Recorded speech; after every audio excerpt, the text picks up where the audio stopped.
Hey beautiful people, I'm Jennifer Kenny. I'm here to talk to you in this video about how to develop an innovation mindset. It's not a trait, it's a practice. I've actually written a book on this called The Innovation Mindset. I absolutely encourage you to read it, enjoy it, let me know what you think about it. We're going to cover some of the highlights of that in this video. If you think that you're not that innovative, think again. It's a practice, it's something you can practice, it's something you can build. Innovation isn't necessarily exclusively about being clever.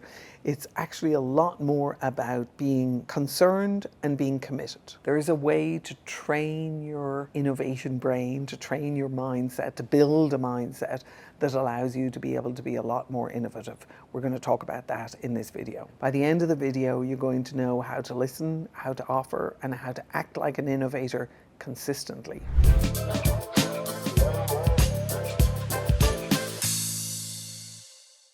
Lots of us think about innovation as ideation. The ideation process is only a tiny part of the innovation process. Innovation is really about bringing new practices to a market. So the innovation isn't just the thing, even though we think about the innovation as the thing. But if the thing didn't allow me to live my life at a higher quality, didn't allow me to talk more effectively to my friends, didn't allow me to coordinate asynchronously with people, didn't allow me to read books online, didn't allow me to buy things online, then it would be just the thing. What this thing has done is it has changed the practices of a couple of generations at this point. We lead, I believe, richer, more interesting lives, maybe a little faster and a little crazier and sometimes a little more stressful, but we have an opportunity to lead more interesting lives because of the way the iPhone and the web in general have changed our practices as human beings. So move away from thinking the innovation as the artifact and think of innovation as the practice.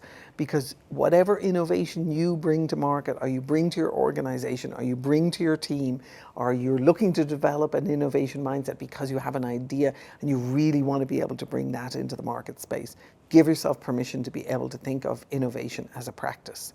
The teams that are most successful with bringing innovations to market are the ones who actually treat innovation as a practice and recognize it as a practice and humbly approach it as a practice. So now let's talk about practice for a moment. You do practice in some area of your life. You might have a practice of watching YouTube videos as you're eating your breakfast.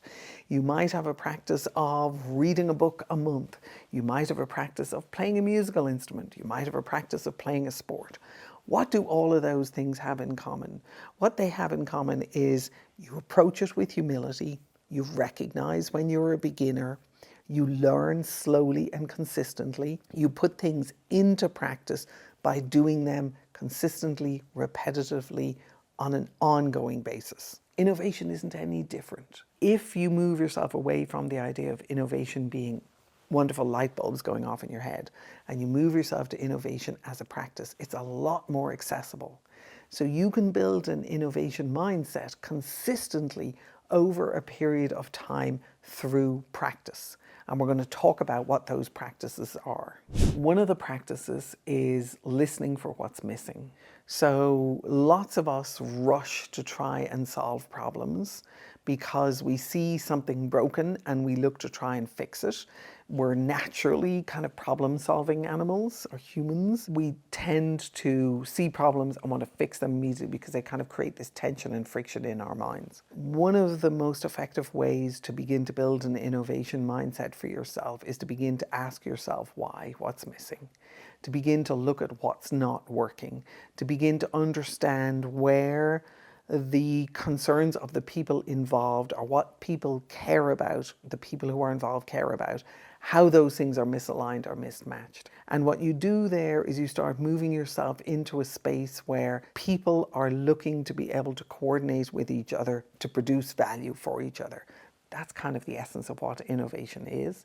if you start looking for what's missing in those collaborations, those co-inventions, those design conversations, you can begin to start building your own innovation capacity and helping others to be able to do the same. Another fundamental element of building an innovation mindset is to recognize the importance of trust in the process. Trust is absolutely essential to being able to build innovation capacity and innovation practices within an organization.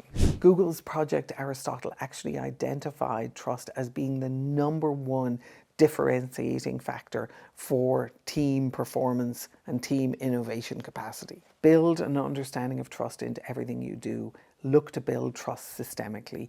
Look to be able to help your people do the same thing and build that mindset and that capacity for yourself as recognizing trust as foundational to any innovation that you want to build. Hopefully you've all heard of systems thinking at this point. Systems thinking really emphasizes the idea that a system has feedback loops in the system. If you want to really learn how to be able to innovate, you need to put yourself in the middle of a whole lot of feedback loops. The learning that you do through that feedback process is something that is going to allow you to build an innovation mindset, because it's going to allow you to be able to see and understand other people's perspectives, to be able to reflect on your own perspective, to see how the lens that you see the world through is influencing how you think and what you do.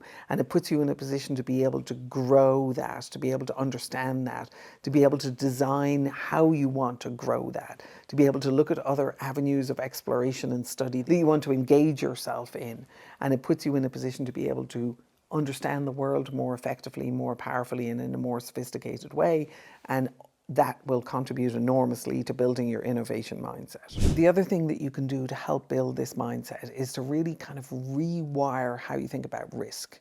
So naturally, we tend to be pretty risk adverse.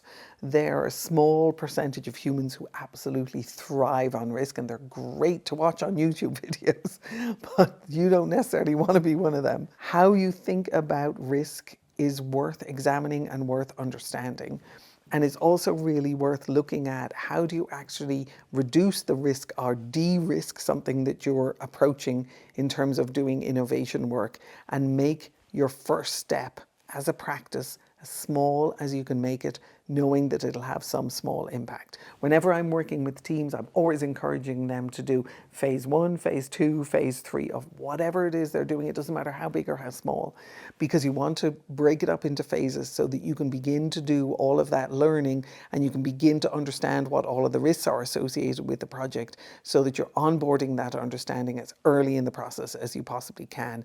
And you're recognizing that a lot of the risks can actually be de-risked or mitigated altogether reduced altogether by negotiations that you need to have with customers as you orchestrate a network of commitments to deliver on something that you consider to be innovative and very valuable. The last thing that I'd like to bring to your attention is the power of making offers. Offers are the generative element of all innovation, if you look at innovation as a practice. So put yourself through the ringer as often as you possibly can. Go look at some of my other videos on how to design an offer and how to make an offer. But understand that your ability to be able to make more sophisticated offers, more nuanced offers, offers that require more trust, offers to people who are more senior in your organization, is really going to drive your ability to be able to build trust, your ability to be able to listen deeply and in a more sophisticated way, your ability to be able to put yourself in the middle of a lot of feedback loops that will accelerate your learning and accelerate your ability to be able to build your own innovation mindset.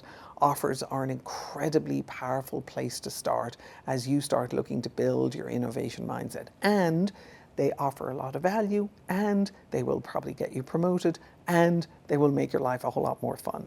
As you look to develop an innovation mindset, I have another video that I think will help you with that process.